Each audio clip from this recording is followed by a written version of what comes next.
Hi guys, எல்லாருக்கும் வணக்கம். இன்றைக்கி நம்ம ஒரு இன்ட்ரெஸ்டிங்கான ஸ்டோரி பற்றி தாங்க பார்க்க போகிறோம். வாங்க வீடியோக்குள்ளே போகலாம். அதுக்கப்புறம் நிறைய பேர் நம்மளோட வீடியோ பார்க்குறீங்க, ஆனால் சப்ஸ்கிரைப் பண்ணாமல் பார்க்குறீங்க. மறக்காமல் சப்ஸ்கிரைப் பண்ணிவிட்டு அந்த பெல் ஐக்கானையும் ப்ரெஸ் பண்ணிட்டு பாருங்கள். இன்றைக்கான சம்பவம் என்ன அப்படின்னு பார்த்தீங்கன்னா, காலேஜ் படிக்கிற ஒரு 8 மாணவர்கள் வந்து ஹாஸ்டலில் தங்கி படிக்கிறாங்க.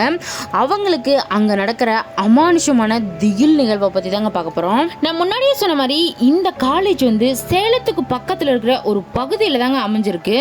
இந்த காலேஜுக்கு வந்து ஸ்கூல் படிப்பை முடிச்சுட்டு நிறைய ஸ்டூடெண்ட் வந்து ஜாயின் பண்ணுறதுக்காக வராங்க. அந்த சமயத்தில் ஒரு சில ஸ்டூடெண்ட் மட்டும் ரொம்ப லாங்லேருந்து வரதுனால அவங்க அங்கே இருக்க ஒரு ஹாஸ்டல்லையே தங்கி படிக்கலாம் அப்படின்னு சொல்லி முடிவெடுக்கிறாங்க. அந்த சமயத்தில் இவங்க எல்லாருமே வேறு வேறு டிபார்ட்மெண்ட்டில் தாங்க இருக்காங்க. ஆனால் இந்த ஹாஸ்டலில் வந்து எல்லாருமே ஒன்றா ஒரே ரூமில் தாங்க இருப்பாங்க. இந்த காலேஜ் வந்து ரொம்ப பெரிய காலேஜ்லாம் கிடையாதுங்க, ஓரளவுக்கு நார்மலாக இருக்க காலேஜ் தான். கொஞ்சம் கஷ்டப்படுறவங்க கூட ஈஸியாக இந்த காலேஜில் போய் ஜாயின் பண்ணி படிக்கிற அளவுக்கு தாங்க இந்த காலேஜ் இருக்குது. அதே மாதிரி தான் இந்த ஹாஸ்டலும் கூட. அங்கே வந்து நிறைய பேர்லாம் இருக்க மாட்டாங்க, ஒரு குறிப்பிட்ட பேர் தான் ரொம்ப லாங்லேருந்து வரதுனால அங்கே தங்கி இருப்பாங்க. மற்றவங்க எல்லாமே ரெகுலராக வீட்டுக்கு போயிட்டு வர மாதிரி தாங்க இருப்பாங்க. இந்த மாதிரி அந்த புதுசாக வந்த எல்லா ஸ்டூடெண்ட்டுக்குமே இந்த காலேஜும் செட் ஆயிடுச்சுங்க. அதுக்கப்புறம் இந்த ஹாஸ்டலும் செட் ஆயிடுச்சு. ஒரு 8 பசங்க வந்து ரொம்ப க்ளோஸ் ஃப்ரெண்ட்ஸாகவும் ஆயிடுறாங்க. இப்படியே தொடர்ந்து அவங்களோட காலேஜ் லைஃப் 2 வருஷமாக என்ஜாய் பண்ணிட்டு தாங்க இருக்காங்க. அதுக்கப்புறம் 3வது வருஷத்துக்கு இவங்க காலடி எடுத்து வைக்கிறாங்க. அந்த சமயத்தில் தான் இவங்க வாழ்க்கையவே புரட்டி போடுற அளவுக்கு நிறைய சம்பவங்கள் நடக்க ஆரம்பிக்குது. அது என்ன அப்படின்னு பார்த்தீங்கன்னா, இந்த 8 பசங்களுமே ஹாஸ்டலில் தாங்க இருக்காங்க. ஹாஸ்டலில் இருந்துட்டு அந்த பக்கத்தில் வெளியே இருக்க அந்த கிராமத்துக்கு அந்த கடையெல்லாம் இருக்கு இல்லைங்களா, அந்த பகுதிக்கெல்லாம் இவங்க ஈஸியாக போயிடுவாங்க. ஏன்னா நைட் நேரத்துலலாம் அவங்க கூட வந்து இந்த வார்டன் அந்த மாதிரிலாம் யாருமே இருக்க மாட்டாங்க. அவங்களோட இஷ்டம் மாதிரி தாங்க, அதாவது வீட்டில் எப்படி அவங்க நார்மலாக இருப்பாங்களோ அதே மாதிரி தான் அந்த ஹாஸ்டல்லையும் இருந்திருக்காங்க. இவங்க வெளியே வர்றது, கடைக்கெல்லாம் போகிறது, அதுக்கப்புறம் நைட்லாம் பயங்கரமான என்ஜாய்மெண்ட்டு, இந்த மாதிரி எல்லாமே நல்லா தாங்க போயிட்டுருக்கு. இந்த சமயத்தில் தான் அந்த காலேஜுக்கு பக்கத்தில் இருக்கிற ஒரு கிராமத்தில் வந்து திருவிழா நடத்துகிறாங்க. அந்த திருவிழா நடக்கிற அந்த ஊரில் இவங்க கூட படிக்கிற ஒரு பையனும் இருக்கான். அந்த பையன் வந்து இவங்க எல்லாரையுமே ஹாஸ்டலில் இருக்கிற காரணத்தினால தன்னோட வீட்டுக்கு வந்து திருவிழாவுக்காக வாங்க வந்துட்டு எல்லாம் கறி விருந்தெல்லாம் இருக்குது, சாப்பிட்டுட்டு போகலாம் அப்படின்னு சொல்லிட்டு அந்த பையன் அவங்களோட வீட்டுக்கு இன்வைட் பண்ணியிருக்காங்க. இவங்களும் எல்லாருமே அடுத்த நாள் வந்து அந்த தேர் திருவிழா மாதிரி தாங்க இருக்குது, அதுக்கு கிளம்பியும் போகிறாங்க. அங்கே போன அவங்களுக்கு பயங்கரமான விருந்து ஏற்பாடுமே நடந்திருக்குதுங்க. அவங்க அந்த திருவிழாமையும் பயங்கரமாக என்ஜாய் பண்ணிட்டு தான் இருக்காங்க. பசங்க ஒரு 8 பேர் சேர்ந்தாவே எந்த மாதிரியான என்ஜாய்மெண்ட்லாம் இருக்குன்னு உங்களுக்கே தெரியும். அந்த மாதிரி பயங்கரமாக என்ஜாய் பண்ணிட்டு இருக்காங்க. அன்னைக்கு நைட்டு அந்த கோவிலில் இருக்கிற ஒரு தேர் அலங்காரம் பண்ணி அதுக்கப்புறம் அதை வந்து வடம் கட்டி வந்து இந்த கோவில் ஃபுல்லாவுமே சுற்றி வர்றது வந்து ஒரு வழக்கமாக வச்சுருக்காங்க. அந்த வழக்கத்தை தான் இப்போது பண்ணிக்கிட்டு இருக்காங்க. அந்த சமயத்தில் இந்த 8 பசங்களுமே கொஞ்சம் மது போதையிலுமே இருக்காங்க. அப்போது இவங்களும் வந்து நாங்களும் வந்து தேர் இழுக்க போகிறோம் அப்படின்னு சொல்லிட்டு இவங்க முன்னாடி வராங்க.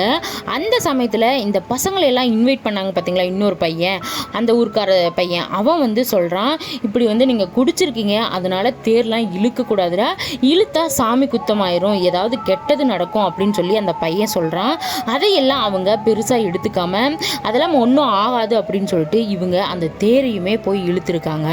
இதுக்கப்புறம் தான் இவங்களோட வாழ்க்கையில் பல அதிர்ச்சியான சம்பவங்கள்லாம் ஒன்று ஒன்றா நடக்கவே ஆரம்பிக்குதுங்க.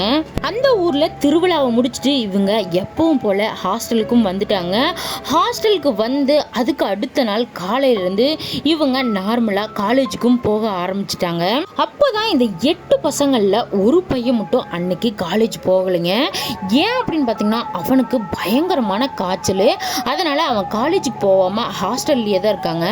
அந்த சமயத்தில் இந்த எல்லா பசங்களுமே வந்து மதியம் சாப்பிட்றதுக்காக ஹாஸ்டல் வருவாங்க.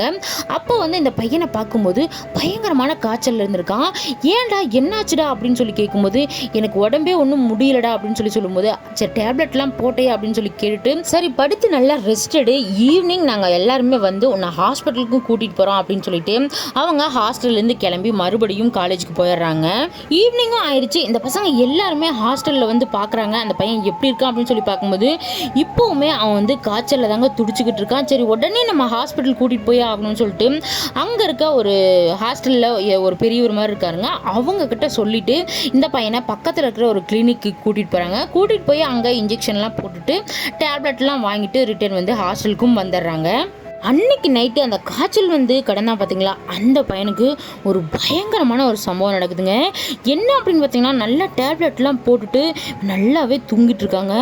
அந்த சமயத்தில் அவன் காலுக்கு கீழே கருப்பாக ஒரு உருவம் வந்து உக்காந்துட்டு பயங்கரமாக இவனையே பார்த்து முறைச்சிக்கிட்டே இருக்க மாதிரி இருக்குது. அந்த சமயத்தில் இந்த பையனுக்குமே தெரியுதுங்க, யாரோ இங்கே நம்ம பக்கத்தில் இருக்க மாதிரியும் உணர்றான், யாரோ நம்மளை பார்த்துக்கிட்டே இருக்கிற மாதிரி ஒரு ஃபீலும் ஆகுது அந்த பையனுக்கு. அப்போதான் மெதுவாக கண்ணை திறந்து பார்க்குறாங்க. கண்ணை திறந்து பார்த்த உடனே அப்படியே தூக்கி வாரி போட்டுருச்சு. என்ன அப்படின்னு பார்த்தீங்கன்னா, அந்த உருவம் அப்படியே அதே மாதிரி உட்காந்து அவனை மறைச்சிக்கிட்டு ரொம்ப ஆக்ரோஷமாக பார்த்துக்கிட்டு இருக்கு. அந்த சமயத்தில் இந்த பையன் பயங்கரமாக கத்துறாங்க. இவன் கத்துனது கேட்ட உடனே அங்கே பக்கத்தில் தாங்க எல்லா பசங்களுமே படுத்துக்கிட்டு இருக்காங்க. அவங்க எல்லாருமே எந்திரிச்சாங்க. எந்திரிச்சு லைட்டை போட்ட உடனே என்னடாச்சு அப்படின்னு சொல்லி போய் அந்த பையன்கிட்ட கேட்குறாங்க. கேட்கும்போது அந்த பையன் இந்த மாதிரி தான் ஒரு மாதிரி கருப்பாக ஒரு உருவம் உட்காந்துட்டு இருந்துச்சுடா என் முன்னாடி அப்படின்னு சொல்லி அந்த பயத்தோட அந்த நடுக்கத்திலேயே சொல்லிக்கிட்டு இருக்காங்க. அந்த சமயத்தில் தான் அந்த பசங்க யாருமே அந்த விஷயத்தை நம்பலை. இவன் ஏதாவது கனவு கண்டிருப்பான், இவனுக்கு வேற உடம்பு முடியாமல் இருக்கான், அதனால இந்த மாதிரி எல்லாம் பேசிக்கிட்டு இருக்கான் அப்படின்னு சொல்லிட்டு சரிடா படுத்து தூங்கு காலையில் பேசிக்கலாம் அப்படின்னு சொல்லிட்டு அவனை படுக்கவும் சொல்லிடுறாங்க. அடுத்த நாள் காலையிலையும் ஆயிடுதுங்க. காலையில் எந்திரிச்ச உடனே மறுபடியும் அதே விஷயத்த இந்த பையன் வந்து அவங்க எல்லாருக்கிட்டையுமே சொல்கிறாங்க. ஆனால் யாருமே நம்பலை. இவனுக்கு உடம்பு முடியாதனால ஏதாவது கனவு இது கண்டிருப்பான், அதை தான் இப்படி சொல்லிட்டு இருக்கான், சரி விடுடா நம்ம அதை பார்த்துக்கலாம் அப்படின்னு சொல்லி எல்லா பசங்களுமே இவனுக்கு ஆறுதலும் சொல்லிட்டு அவங்க எப்பவும் போல் மறுபடியும் எல்லாருமே காலேஜுக்கும் போயிடுறாங்க. இந்த பையனுக்கும் உடம்பு சரியானதுனால இவனும் காலேஜுக்கு போயிடுறான். அன்னைக்கு காலேஜும் முடிச்சுனுச்சுங்க. காலேஜ் முடிஞ்சாவே இவங்க எல்லாமே இந்த பசங்க எல்லாம் அந்த கிரவுண்டில் வந்து விளையாடுறது ஒரு வழக்கமாகவே வச்சுருக்காங்க. அந்த மாதிரி அந்த கிரவுண்டில் ஈவினிங் ஒரு 6 மணி ஆயிடுச்சுங்க. அந்த சமயத்தில் இவங்க எல்லாருமே கிரிக்கெட் விளையாண்டுருக்காங்க. அப்போ தான் அந்த கேங்கில் இருக்கிற இன்னொரு பையன் சரி பாத்ரூம் போகலாம் அப்படின்னு சொல்லிட்டு, அது கொஞ்சம் மலைப்பகுதியாக தான் இருக்குங்க அந்த காலேஜ், அதனால் அங்கே ஏதாவது மரத்து பக்கம் போகலாம் அப்படின்னு சொல்லிட்டு ஒரு 6:30 ஆயிடுச்சுங்க. ஓரளவுக்கு இருட்டாயிடுச்சு. அப்போ வந்து அந்த இடத்துக்கு பாத்ரூம் போகலாம் அப்படின்னு சொல்லிட்டு போகிறாங்க. அப்போ போய் அவன் அங்கே பாத்ரூம் போய்கிட்டு இருக்கும்போது திடீர்னு யாரோ வந்து அவன் தோள் மேலே கை வைக்கிறாங்க. கை வச்சதும் நம்மளோட ஃப்ரெண்ட்ஸ் தான் யாராவது கை வச்சிருப்பாங்க அப்படின்னு சொல்லி அவன் நினச்சிக்கிட்டு அவன் பாத்ரூம் போயிட்டு அந்த இடத்துல திரும்பி பார்க்குறாங்க. திரும்பி பார்த்து அவனுக்கு பயங்கரமான அதிர்ச்சி. என்ன அப்படின்னு பார்த்தீங்கன்னா, அந்த இடத்துல ஒரு கருப்பான ஒரு உருவம் வந்து நாக்கெல்லாம் நீட்டிட்டு அப்படியே தலைமுடியெல்லாம் விரிச்சு போட்டுட்டு கையில் ஒரு அருவாளோட ரொம்ப ஆக்ரோஷமாக நின்று அவனை பார்த்து முறைக்கிற மாதிரி இருக்கு. அந்த இடத்துல இருந்து அவன் பயங்கரமாக கத்தி கதறிட்டு ஓடுறாங்க. இவன் ஓடி வரதை பார்த்த எல்லா பசங்களுமே ஓடி வந்து ஏண்டா இப்படி தலை தெறிக்க ஓடி வர்ற, என்னடா ஆச்சு அப்படின்னு சொல்லி எல்லாருமே கேட்குறாங்க. அப்படி கேட்கும்போது இவன் அங்கே நடந்த எல்லா விஷயத்தையுமே சொல்கிறாங்க. சொன்னதுக்கப்புறம் என்னடா நேற்றும் வந்து இவனுக்கு இப்படியெல்லாம் சொன்னானே நடந்துச்சுன்னு, இவனும் இப்படியெல்லாம் நடக்குது அப்படின்னு சொல்லி சொல்கிறானே அப்படின்னு சொல்லி அந்த எல்லா பசங்களுக்குமே ஒரு குழப்பமாக இருக்குதுங்க. அன்னைக்கு நைட் இருந்தே ஒவ்வொரு பசங்களுக்கா ஒவ்வொரு அமானுஷமான விஷயங்கள் வந்து அந்த ஹாஸ்டலில் நடந்துக்கிட்டே இருக்குங்க. ஒவ்வொருத்தரும் அந்த நடந்த விஷயத்த எல்லாத்துட்டையுமே சொல்லி ஷேர் பண்ணிக்கிட்டே இருக்காங்க. அந்த சமயத்தில் இவங்க எல்லாருக்குமே ஒரே குழப்பமாக இருக்குது. என்னடா இந்த ஹாஸ்டலில் ஏதாவது பேய் பிசாசு அந்த மாதிரி ஏதாவது இருக்குமா என்னமோ தெரியலையே அப்படின்னு சொல்லி அந்த பயத்தில் இவங்க எல்லாருமே குழம்பி போயிருக்காங்க. இந்த சமயத்தில் தான் அவங்க காலேஜில் எக்ஸாம்ஸ் எல்லாம் நடந்துட்டு இருந்திருக்குங்க. எக்ஸாம் எல்லாம் முடிஞ்சு அவங்க காலேஜ் லீவ் விடுற அந்த நாள் வந்துருச்சு. அப்போ தான் இவங்களுக்கு எல்லாருக்குமே ஒரு பயங்கரமான ஒரு சந்தோஷம் தாங்க. ஏன் அப்படின்னா இவங்க 10 நாள் லீவுங்கும் போது நம்ம வீட்டுக்கு கிளம்பி போயிடலாம். இந்த அமானுஷமெல்லாம் நடக்கிறதுனால இவங்க ஒரு மாதிரி பயத்தில் இருக்காங்க. அதனால் வீட்டுக்கு போய் சந்தோஷமாக இருக்கலாம் அப்படின்னு சொல்லிட்டு இவங்க அந்த ஹாஸ்டல்லேருந்து எல்லாருமே அவங்களோட சொந்த ஊருக்கு கிளம்பி போயிடுறாங்க. எல்லாருமே வேறு வேறு ஊர் தாங்க, ஆனால் எல்லாருமே கான்டாக்டில் தான் இருக்காங்க. எல்லாருக்கிட்டையுமே வந்து மொபைல் இருக்குங்க. அதனால் இவங்க எப்போவுமே டெய்லியுமே பேசிக்கிட்டு தான் இருக்காங்க. அப்படி பேசிகிட்டு இருக்க சமயத்தில் தான் ஏன்டா 10 நாள் நம்ம வீட்டிலே இருக்கணும், நம்ம எங்கேயாவது வெளியே வந்து டூர் மாதிரி போகலாம் அப்படின்னு சொல்லி பிளான் பண்ணுறாங்க. அப்படி பிளான் பண்ணி இவங்க எல்லாருமே பாண்டிச்சேரி போகலாம் அப்படின்னு சொல்லி முடிவு பண்ணிடுறாங்க. முடிவு பண்ணிவிட்டு எல்லாருமே அவங்களோட வீட்டில் பர்மிஷனும் கேட்குறாங்க. பர்மிஷனும் கொடுத்துட்டாங்க. ஆனால் ஒரே ஒரு பையன் வீட்டில் மட்டும் இல்லை போகக்கூடாது அப்படின்னு சொல்லி ஸ்ட்ரிக்டாக சொல்லிட்டாங்க. ஏன்னா ரொம்ப லாங்காக இருக்கிறதுனால அவங்க அந்த ஏஜில் வந்து பையனை வந்து தனியாக அனுப்புறதுக்கு யோசிச்சிருக்காங்க. அதனால் அனுப்பவுமே இல்லை. இந்த 8 பசங்களில் இப்போ 7 பசங்க மட்டும்தான் டூர் போகிறதா பிளான் பண்ணியிருக்காங்க. அந்த ஒரு பையன் மட்டும் வரல அப்படின்னு சொல்லிட்டு அவங்களோட வீட்லேயே இருந்திருக்காங்க. அதுக்கப்புறம் இவங்க எல்லாருமே இவங்களோட தெரிஞ்ச ஒரு காரில் தாங்க போகிறாங்க. அந்த காரை ஓட்டுறதும் இந்த 7 பசங்களில் ஒரு பையன் தாங்க. அவனுக்கும் டிரைவிங் தெரியும் அப்படிங்கிறதுனால அவனே இந்த காரை ஓட்டிட்டு போகிறாங்க. அன்னைக்கு நைட்டு எல்லாருமே பிளான் பண்ணி அன்னைக்கு நைட்டே வந்து அந்த காரில் எல்லாருமே ஒரு இடத்துல சேர்ந்து கிளம்பிட்டாங்க. கிளம்பி அடுத்த நாள் காலையில் ஒரு 6 மணியில் இருக்கும். அந்த டைமில் பாண்டிச்சேரியும் ரீச் பண்ணிட்டாங்க. ரீச் பண்ணிவிட்டு சரி அவங்களோட லக்கேஜ்லாம் நிறைய எடுத்துகிட்டு போயிருக்காங்க. அதையெல்லாம் வந்து ஒரு ரூம் புக் பண்ணி அதில் வச்சுட்டு அதுக்கப்புறம் வந்து நம்ம சுற்றி பார்க்க போகலாம் அப்படின்னு சொல்லிட்டு ஒரு ஹோட்டலில் ஒரு ரூமும் புக் பண்ணிட்டாங்க. போய் அவங்க எல்லாமே ரெஃப்ரெஷ் ஆகிட்டு லக்கேஜ் எல்லாம் அங்கே வச்சுட்டு அதுக்கப்புறம் சாப்பிட்டுட்டு சரி சுற்றி பார்க்க போகலாம் அப்படின்னு சொல்லி எல்லாருமே கிளம்பிட்டாங்க. எல்லா இடத்தையுமே சுற்றி பார்த்துட்டாங்க. அதுக்கப்புறம் 2 நாள் ஆயிடுச்சு அவங்க அங்கே போய். சரி நம்ம திரும்பவும் வீட்டுக்கு போகலாம், ஏன்னா காலேஜ் வேறு ஓப்பன் ஆகிற டைம் வந்துருச்சு அப்படின்னு சொல்லிட்டு அங்கேருந்து அன்னைக்கு ஈவினிங் ஒரு 6 மணிக்கு அந்த ஹோட்டல் எல்லாம் வெக்கேட் பண்ணிட்டு கிளம்புறாங்க. நல்லா தாங்க அந்த காரை ஓட்டிக்கிட்டு போயிட்டுருக்காங்க. அந்த சமயத்தில் ரொம்ப நேரம் ஆயிடுச்சு அப்படிங்கிறதுனால சரி வேகமாக போகலாம் அப்படின்னு சொல்லிட்டு வேகமாக காரை ஓட்ட ஆரம்பிக்கிறாங்க. அதுக்கப்புறம் தான் அவங்க வாழ்க்கையில் பயங்கரமான ஒரு அதிர்ச்சியாக நடக்குது. என்ன அப்படின்னு பார்த்தீங்கன்னா வேகமாக போனதுனால இவங்களால அந்த காரை கண்ட்ரோல் பண்ண முடியாமல் ஒரு புளிய மரத்தில் போய் இடித்து ஆக்சிடெண்ட் ஆகிருக்குங்க. அந்த இடத்துலையே 6 பசங்க வந்து இறந்தும் போயிட்டாங்க. ஒரே ஒரு பையன் மட்டும் உயிருக்கு போராடின ஸ்டேஜில் அங்கே இருந்திருக்காங்க. அதுக்கப்புறம் அங்கே சுற்றியும் முற்றியும் இருந்தவங்க எல்லாருமே பார்த்து ஆம்புலன்ஸுக்கும் ஃபோன் பண்ணியிருக்காங்க. ஃபோன் பண்ணி ஆம்புலன்ஸ் எல்லாம் வந்து அங்கே இருக்க ஒரு ஜிஹெச்க்கு வந்து இவங்களோட பாடி எல்லாமே கொண்டு போயிட்டாங்க. அதுக்கப்புறம் இந்த நியூஸ் எல்லா பக்கமுமே பரவ ஆரம்பிச்சிருச்சு. டிவி நியூஸில் எல்லாமே போடவும் ஆரம்பிச்சிட்டாங்க. இந்த நியூஸ் கொஞ்சம் கொஞ்சமாக இந்த காலேஜ் ஸ்டூடெண்ட்டு ஸ்டாஃப் இவங்க எல்லாத்துக்குமே தெரியும் வந்துருச்சுங்க. அந்த சமயத்தில் இந்த ஆக்சிடெண்ட் ஆகி இறந்தாங்க பார்த்தீங்களா, அந்த பசங்களை யாரையுமே அடையாளமே கண்டுபிடிக்க முடியலைங்க. அந்த அளவுக்கு முகமெல்லாம் செதஞ்சி கை தனியாக கால் தனியாக அந்த நிலைமையில தாங்க கிடந்திருக்கு. அதனால் அவங்க குடும்பத்தினாலேயே அவங்கள வந்து அடையாளம் கண்டுபிடிக்காத முடியாத மாதிரி இருந்திருக்காங்க. அந்த சமயத்தில் தான் இவங்களோட ஃப்ரெண்ட்ஸுக்கெல்லாம் இவங்களை கொஞ்சம் தெரியும் அப்படிங்கிறதுனால இவங்க ஹாஸ்டலில் இந்த கூட இருந்த பசங்க அதுக்கப்புறம் ஒரு பையன் மட்டும் அவங்க வேணாம் அவன் வீட்டில் அலோவ் பண்ணல அப்படின்னு சொல்லிட்டு அவங்க வரல பார்த்தீங்களா, அந்த பையன் முதற்கொண்டு எல்லாருமே அந்த ஆக்சிடெண்ட் ஆன இடத்துக்கு அந்த ஹாஸ்பிட்டலுக்கும் போகிறாங்க. அங்கே வந்து பார்த்த உடனே அவங்களுக்கும் பயங்கரமான அதிர்ச்சிங்க. அந்த அதிர்ச்சியிலேருந்து அவங்களால வெளியே வரவே முடியல. அதுக்கப்புறம் ஒவ்வொருத்தரையாக யார் என்ன அப்படின்னு சொல்லி கண்டுபிடிக்கணும் அப்படிங்கிறதுனால அவங்க போட்டிருந்த அந்த ஒரு சில ட்ரெஸ்ஸை எல்லாம் வச்சு இது இவங்க தான் அப்படின்னு சொல்லி அந்த ஃப்ரெண்ட்ஸுங்க தாங்க சொல்லியிருக்காங்க. அதுக்கப்புறம் தான் அங்கே இறந்திருந்த அந்த பசங்களோட குடும்பத்துக்கே அவங்கள அடையாளம் தெரிஞ்சுதுங்க. அதுக்கப்புறம் ஒவ்வொருத்தராக அந்த பசங்களோட டெட் பாடியை அவங்களோட சொந்த ஊருக்கு எடுத்துகிட்டு போகவும் ஆரம்பிச்சிட்டாங்க. அந்த சமயத்தில் இந்த ஒரு பையன் மட்டும் அதிர்ஷ்டவசமாக வந்து உயிர் தப்பிச்சு கொஞ்சம் அடி மட்டும்தாங்க பட்டிருக்கு. மற்றபடி அவனுக்கு எந்த ஒரு பிரச்சனையுமே இல்லாமல் அவன் தப்பிச்சிருக்கான். அதுக்கப்புறம் இவங்களோட எல்லா டெட் பாடியுமே கொண்டு போய் அவங்கவுங்க சொந்த ஊரில் வந்து நல்லடக்கமுமே பண்ணிட்டாங்க. எல்லா ஸ்டூடெண்ட்டுமே அந்த நல்லடக்கத்துலேயுமே போய் கலந்துருக்காங்க. அதுக்கப்புறம் அந்த ஒரு பையனை மட்டும் அவங்க வீட்டில் அலோவ் பண்ணல பார்த்தீங்களா, அந்த பையனோட ஃபேமிலிக்கு பயங்கரமான அதிர்ச்சிங்க. நம்மளோட பையனும் அன்னைக்கு போயிருந்தா இதே நிலைமை தான் ஆயிருக்குன்னு பயங்கரமான அதிர்ச்சி அவங்களுக்கு.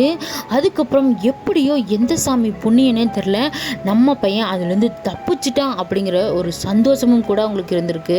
அதுக்கப்புறம் இருந்து மறுபடியும் காலேஜ் வந்து ஓப்பன் ஆயிடுச்சுங்க. ஓப்பன் ஆன அந்த சமயத்தில் இந்த 7 பசங்களில் 6 பசங்க இறந்தாங்க பார்த்தீங்களா, அந்த துக்கத்தில் அந்த காலேஜே பயங்கர சோகத்தில் அப்படியே மூழ்கி போயிருக்குங்க. மொத்தம் ஒரு 3 டிபார்ட்மெண்ட்டை சேர்ந்த பசங்க தாங்க 2 பசங்களாம் வந்து இறந்து போயிருக்காங்க. அதனால் அந்தந்த கிளாஸ் ரூம்ஸ்லேயே இருந்தால் வந்து இவங்களுக்கு வந்து பயங்கரமான வருத்தம் இருக்கும். அந்த பசங்களோட ஞாபகம் வந்துக்கிட்டே இருக்கும். அப்படிங்கிறதுனால அந்த டிபார்ட்மெண்ட் ரூமை எல்லாத்தையுமே சேஞ்ச் பண்ணி அந்த ஸ்டூடெண்ட் எல்லாத்தையுமே உட்கார வச்சுருக்காங்க. அதுக்கப்புறம் அந்த 8 பசங்களில் 2 பசங்க மட்டும்தாங்க ஹாஸ்டலில் இருக்காங்க. இந்த பசங்களோட ஞாபகம் அதிகமாக வந்துக்கிட்டே இருக்கிறதுனால அவங்களால ஹாஸ்டலில் தங்க முடியல. அதனால் பக்கத்தில் இருக்கிற ஒரு ரூமில் போய் ஸ்டே பண்ணிக்கலாம், இந்த ஹாஸ்டல் நமக்கு வேணாம் அப்படின்னு சொல்லி பேசி முடிவு பண்ணிவிட்டு அந்த காலேஜுக்கு வெளியே இருக்க ஒரு ரூம்லேயே வந்து தங்கவும் ஆரம்பிச்சிட்டாங்க. அப்போ இருந்து தான் இந்த டூர் போகாமல் ஒரு பையன் இருந்தால் பார்த்தீங்களா, அந்த பையனுக்கு நைட் நேரமெல்லாம் ஒரு அமானுஷமான பல விஷயங்கள் நடக்க ஆரம்பிக்குதுங்க. ஏதாவது ஒரு கருப்பு உருவம் வந்து மேலே ஏறி உட்காந்து அழுத்துற மாதிரியும், அதுக்கப்புறம் ஏதாவது ஒரு உருவம் வந்து அவன் பக்கத்துலேயே வந்து படுத்திருக்கிற மாதிரியும், இந்த மாதிரி பல அமானுஷமான விஷயங்கள் தொடர்ந்து நடந்துக்கிட்டே இருக்குது. ஆனால் பெருசாக அந்த பையன் ஆரம்ப காலத்தில் அதுக்கு பயப்பட்ட அந்த பையன் அந்த விஷயங்களுக்கு கொஞ்ச நாள் போக போக போக வந்து பழகிட்டாங்க. இதுக்கப்புறம் தான் இன்னொரு அதிர்ச்சியான ஒரு சம்பவம் நடக்குதுங்க.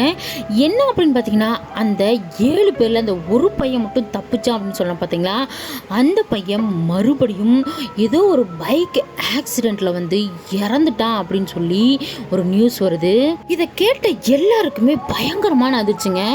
ஏன்னா அந்த 7 பேரில் அந்த ஒரே ஒருத்தன் தாண்டா பிழைச்சான், 6 பேர் அந்த இடத்துல இறந்துட்டாங்களே, இவனாவது உயிரோடு இருக்கிறானே அப்படின்னு சொல்லி சந்தோஷப்பட்டு இருந்த இந்த சமயத்தில் அவன் இறந்த உடனே எல்லாருக்கும் பயங்கரமான ஒரு மர்மமாகவே இருக்குங்க. இதுக்கப்புறம் அந்த 8 பசங்களில் அந்த ஒரே ஒரு பையன் தாங்க உயிரோடு இருக்கான். அந்த டூர் போகாமல் இருந்தா பார்த்தீங்களா, அந்த பையன் தான் உயிரோடு இருக்கான். மற்ற எல்லாருமே இறந்து போயிட்டாங்க. இந்த சமயத்தில் காலேஜும் ஃபைனல் இயர் முடிஞ்சிருச்சுங்க. இந்த பையனும் அவங்களோட வீட்டுக்கும் போயிட்டாங்க. அவங்கவுங்க வேலைக்கும் போக ஆரம்பிச்சிடுறாங்க. வேலைக்கு போக ஆரம்பித்த இந்த பையனுக்கு மறுபடியும் அதே அமானுஷமான சம்பவங்கள் வந்து தொடர்ந்து நடந்துக்கிட்டே இருக்குங்க. இந்த விஷயத்தை பற்றி அவங்க வீட்டில் இவன் சொல்லாமையே மறைச்சிக்கிட்டே இருந்திருக்காங்க. அதுக்கப்புறம் ஒரு நாள் அவங்க அம்மாவே இவன் நைட்டு நடந்துக்கிற அந்த விஷயத்தை எல்லாம் பார்த்துட்டு, ஏன் தம்பி இந்த மாதிரிலாம் பண்ணுற அப்படின்னு சொல்லி கேட்டிருக்காங்க. அப்போ தான் இவன் நடந்த எல்லா உண்மையுமே சொல்கிறாங்க. இந்த பசங்க எல்லாம் இறந்த நாள்லேருந்தே எனக்கு இந்த மாதிரியான நிறைய விஷயங்கள் நடந்துக்கிட்டே இருக்குது அப்படின்னு சொல்லி அவங்க அம்மா கிட்ட எல்லாமே சொல்லியிருக்கான். இதையெல்லாம் கேட்டு அவங்க அம்மாவுக்கு பயங்கரமான ஷாக்கு. நம்மளோட பையனுக்கு ஏதாவது ஆயிருமே அப்படின்னு சொல்லி பயந்துக்கிட்டு, சரி உடனே இதுக்கு ஏதாவது தீர்வு பண்ணணும் அப்படின்னு சொல்லி முடிவு பண்ணிட்டு அங்கே இருக்க ஒரு கோவிலில் குறி கேட்கலாம் அப்படின்னு சொல்லிட்டு அவங்க போயிருக்காங்க. அங்கே தான் இவங்களுக்கு இன்னொரு அதிர்ச்சியான சம்பவமே நடக்குதுங்க. என்ன அப்படின்னு பார்த்தீங்கன்னா, அந்த குறி சொல்கிறாங்க பார்த்தீங்களா, அவங்க என்ன சொல்கிறாங்க அப்படின்னு பார்த்தீங்கன்னா, இந்த 7 பசங்க இறந்தாங்கல்ல, இவங்க எல்லாருமே தெய்வத்துக்கு ஒரு அவமானம் மாதிரி கொடுத்துருக்காங்க. அதனால தான் அந்த தெய்வமே இவங்களோட உயிரை எல்லாம் காவு வாங்கிடுச்சு அப்படின்னு சொல்லியிருக்காங்க. அப்படி கேட்ட உடனே இவங்களுக்கு அப்படியே தூக்கி வாரி போட்டுருச்சுங்க. அது என்ன அப்படின்னு பார்த்தீங்கன்னா, இந்த 8 பேருமே ஒரு திருவிழாவுக்கு போனாங்க அப்படின்னு சொல்லி சொன்னோம் பார்த்தீங்களா, அந்த திருவிழாவில் 7 பேருமே வந்து குடிச்சிட்டு தாங்க அந்த சாமியோட அந்த தேரை இழுத்துருக்காங்க. இந்த ஒரே ஒரு பையன் மட்டும்தான் வந்து குடிக்காமல் தேர் இழுத்துருக்கான். அந்த தவறை இவங்க பண்ணதுனால தான் இவங்களோட உயிரெல்லாம் போயிருக்கு அப்படின்னு சொல்லி அந்த குறி சொல்கிறவங்க சொல்லியிருக்காங்க. இதுக்கப்புறம் தன்னோட பையனோட உயிரை எப்படி காப்பாற்றணும் அப்படின்னு சொல்லி எதுக்காவது பரிகாரம் இருக்கா அப்படின்னு சொல்லி அவங்க கேட்டிருக்காங்க. அந்த சமயத்தில் உங்களால் முடிகிற பரிகாரத்தை செஞ்சுருங்க, உங்களோட பையனோட உயிருக்கு எந்த ஒரு ஆபத்தும் வராது அப்படின்னு சொல்லி சொன்னதுனால இந்த அம்மா என்ன பண்ணியிருக்காங்கன்னா, உடனே இவங்க கழுத்தில் இருந்த அந்த தாலியை அந்த கோவிலோட உண்டியலில் கலட்டி போட்டிருக்காங்க. எதுக்கு அப்படின்னு பார்த்தீங்கன்னா, தன்னோட பையனோட உயிர் தான் முக்கியம், அதனால் என்னோட தாலியே உனக்கு வந்து காணிக்கையாக கொடுக்குறேன் அப்படின்னு சொல்லி அந்த தாலியை கலட்டி போட்டிருக்காங்க. அந்த சமயத்திலிருந்து அந்த பையனுக்கு வந்து எந்த ஒரு இந்த அமானுஷமான நிகழ்வுமே நடக்கலைங்க. அதுக்கப்புறம் அவர் நார்மலாக இருக்காரு. இந்த ஸ்டோரி இதோட முடிஞ்சிருச்சுங்க. இந்த மாதிரியான ஸ்டோரிஸ் உங்களுக்கு வேணும்னா நம்மளோட சேனலை சப்ஸ்கிரைப் பண்ணி வச்சுக்கோங்க, அப்படியே பெல் ஐக்கானையும் ப்ரெஸ் பண்ணி வச்சுக்கோங்க. இந்த வீடியோ உங்களுக்கு பிடிச்சிருந்துச்சுன்னா லைக் பண்ணுங்கள், ஷேர் பண்ணுங்கள், கமெண்ட் பண்ணுங்கள். உங்களோட லைஃப்லையும் இதே மாதிரியான உண்மை சம்பவங்கள் நடந்துருந்துச்சுன்னா மேலே தெரியுற இந்த நம்பருக்கு வாட்ஸ்அப்பில் வாய்ஸ் நோட்டாக அனுப்புங்க. உங்களோட ஸ்டோரியை என்னோட சேனலில் அப்லோட் பண்ணுறேன். மீண்டும் ஒரு திகில் நிறைந்த சம்பவத்துடன் நான் உங்களை சந்திக்கிறேன். நன்றி, வணக்கம்.